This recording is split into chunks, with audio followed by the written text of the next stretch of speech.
I think we're gradually going to move towards a new model of harassment prevention training, moving away from the long annual, unfortunately dreaded sometimes, harassment training at HR or by video to things more like what I try to do here, which is smaller, more interactive, more discussion oriented.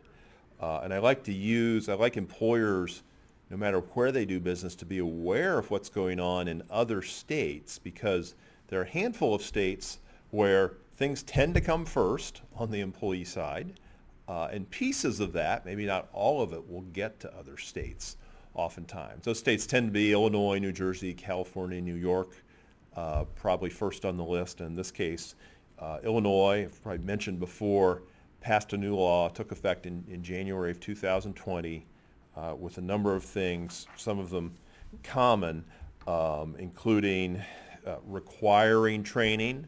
Many employers are doing this anyway, but making it a requirement. California, of course, has done that for quite a while and recently heightened that requirement. Also has restrictions on non-disclosure agreements. Employers increasingly need to be aware in settlement agreements that there may be non-disclosure kinds of restrictions in a state, or even to an extent federally.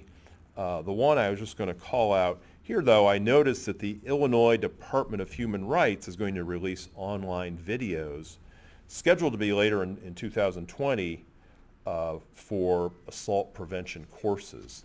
We've also got some videos from the U.S. Equal Employment Opportunity Commission on harassment, which some people think are pretty effective. They're not really long, and I think that's going to be an increasing direction. It's good for government agencies to provide these tools. I feel like so many of the videos we see, it's the same creepy guy with his hand on the shoulder of the younger woman looking over her shoulder kind of thing. And those videos, I think what Me Too has taught us, as I often say, is that they may not be addressing unreported harassment. I think shorter things that you can work with in an interactive sense are going to be more effective. So interesting to see state governments doing that, and something I think employers should take advantage of wherever they can. And in this case, I'm sure those videos will be publicly available even if you're not in Illinois.